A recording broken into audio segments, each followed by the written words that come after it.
Hello everyone and welcome back to my channel.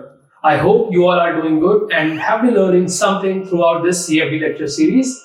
If you have been gaining some knowledge, I would really appreciate if you can give a thumbs up to this video and subscribe to the channel because it helps me greatly to keep the channel running and to provide you the quality content.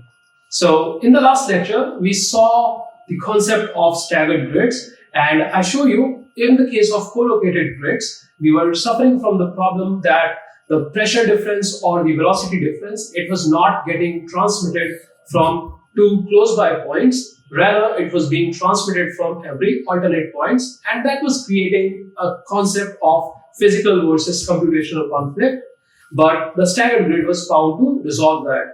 So in the last lecture, I showed you the concept of staggered grids in 1D, and in the lecture today, we would be talking about the staggered grid arrangements in two-dimensional system. The reason is that the most of the problems that we would be talking about in this lecture series, they will talk about the 2D fluid flows. So we need to have an understanding of how the staggered grid arrangement works in 2D.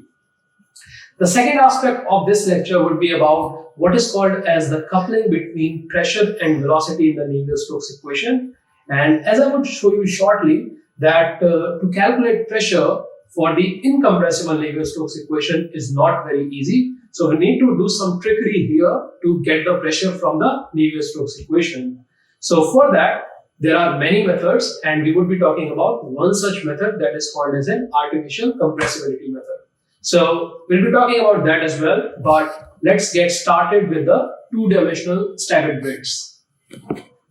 So we saw that in the case of 1D, we defined the u velocity on the faces of control volume, and that idea, it pretty much extrapolates in 2D as well.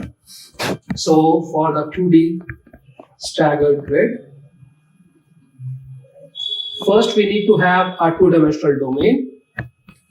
So let me define, or let me just draw a very small grid system.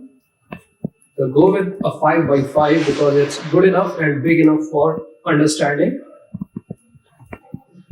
So I'm really sorry if it's not a perfect square.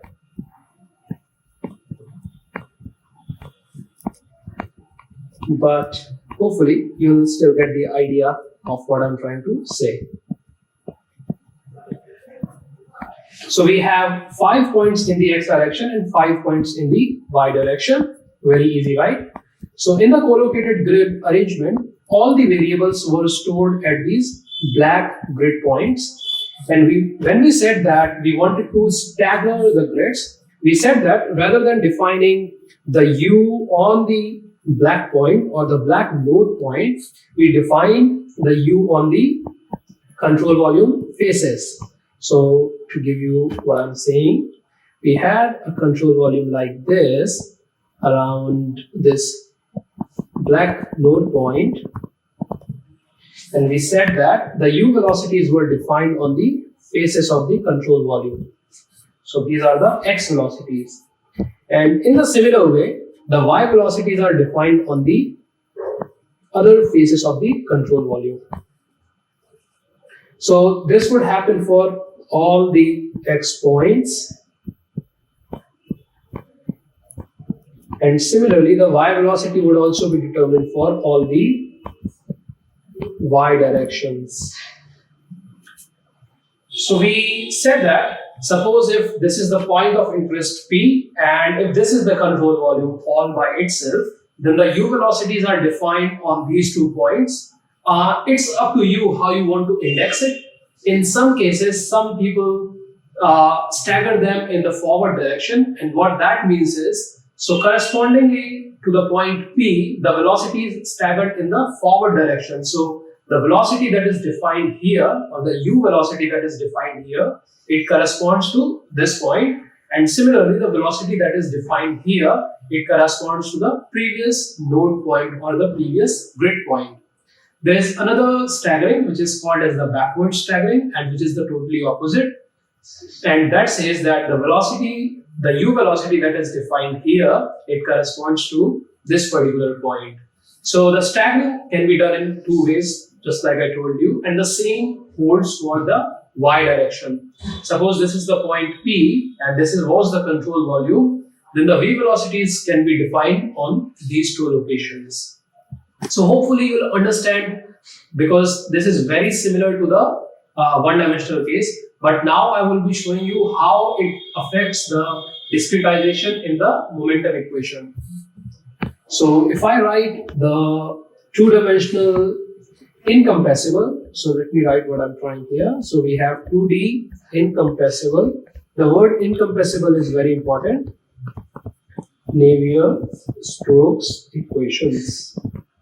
So first we have the continuity equation, which is del u del x plus del v del y equals to 0. Then we had the u momentum equation, which says that the time derivative term plus the advection term, they equals to the pressure gradient plus the diffusion terms. So I'm writing these in the non-dimensional form. So all these parameters, they are non-dimensionalized, and we have one non-dimensional parameter, that is the Reynolds number. Similarly, we have for the y momentum. So we have all the same convection terms, then the pressure gradient, which is now in the y direction, plus 1 over Re times the diffusion in the y direction. So now the idea here was that we have x momentum equation and y momentum equation, through which we can get the u velocity and the v velocity component. So time to go back to the iterative procedure. So we use these two equations to get the new values of u and v. But then the problem comes, how do we evaluate the pressure? So this is why I was saying that the incompressible part was very important, because if it were a compressible flow equations, we have a pressure gradient or a density gradient term in the continuity equation, which helps in the evaluation of pressure field or the density field. However, in the incompressible flow case, we don't have a dedicated term to get the pressure from the continuity equation. And that's where many different methods have been evolved over the years. And in this particular course, we would be talking about two of such methods. The first one is called as an artificial compressibility method. And the second one would be a simple method, which is very, very popular. And both of these methods were roughly evolved around 1970s. And especially out of these two, simple method has been adopted much more widely than the artificial compressibility method. But because the application, and especially from a numerical perspective, the artificial compressibility method is much easier to implement than the simple method. So that's why we would be talking about the artificial compressibility method first. So in artificial compressibility method, what we do is, in the continuity equation, we add an extra term, which is of the form of a pressure times derivative of pressure.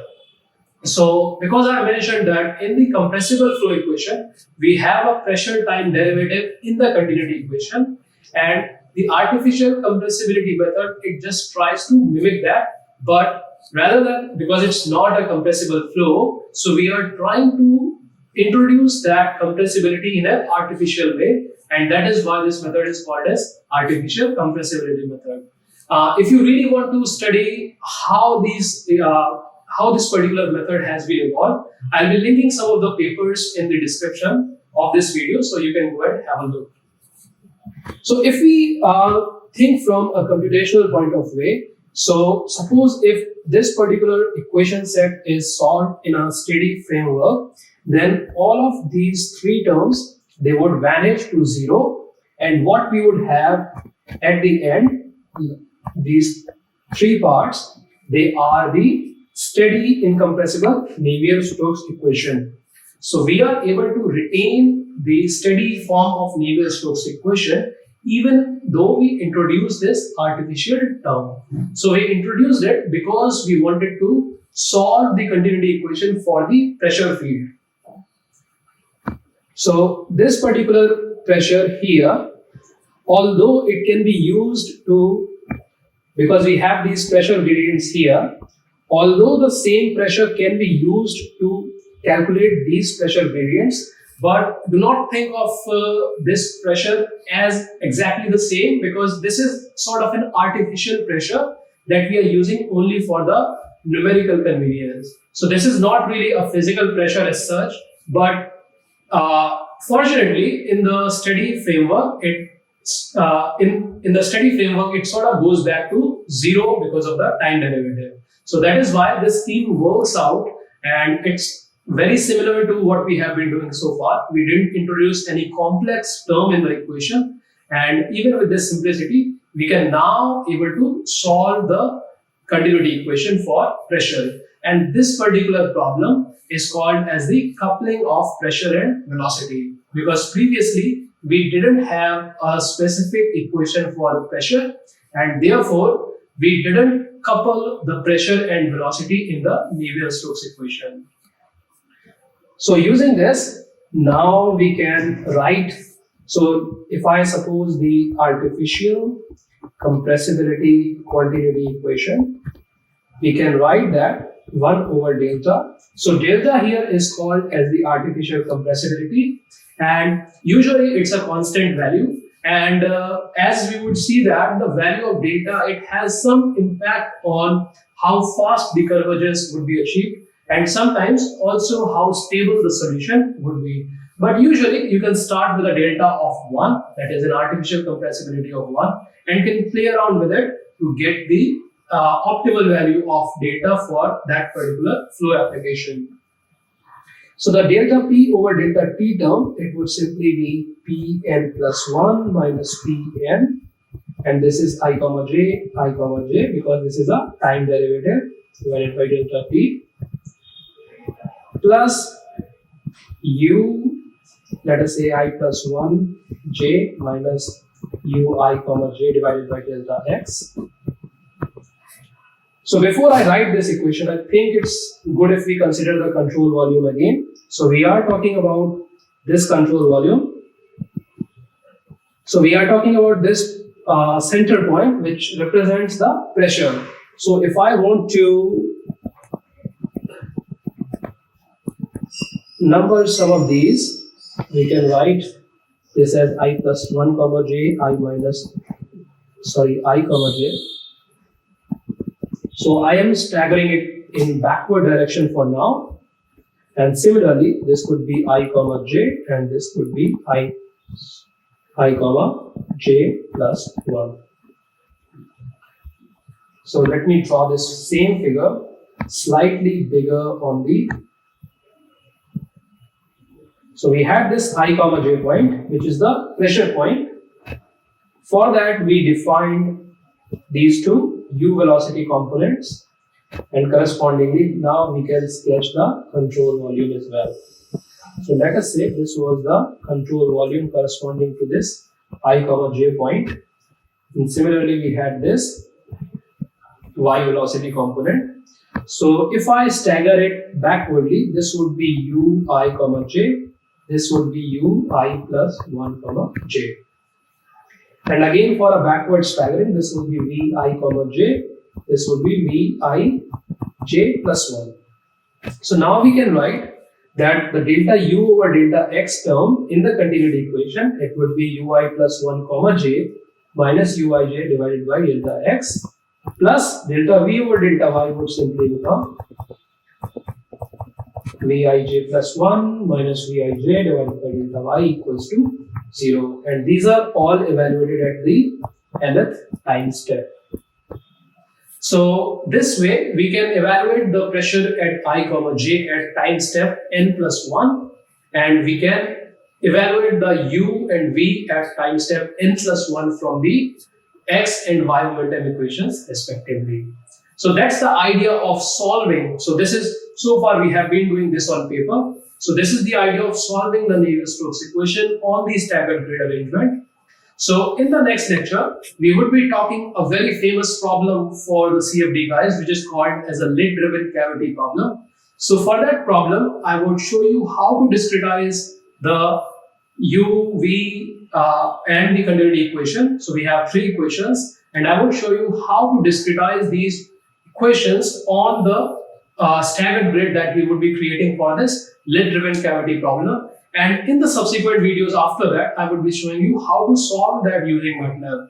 So we are still not finished with the theoretical part. So please bear with me because this is very important, because if you don't get a firm understanding of what is really going on in the code, so we want to understand what is exactly going on here so that we can code it out further. And the coding becomes very easy when you actually understand what are you going to write about. So we'll talk about that in the subsequent lectures.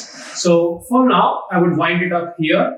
And again, please like the video if you have been gaining any knowledge from it. I would really appreciate that. And if you can share the channel with your friends who are also learning CFD or who are interested in the field of fluid dynamics in general, I would very much appreciate that. Until the next time, take care and I'll see you in the next one. Bye-bye.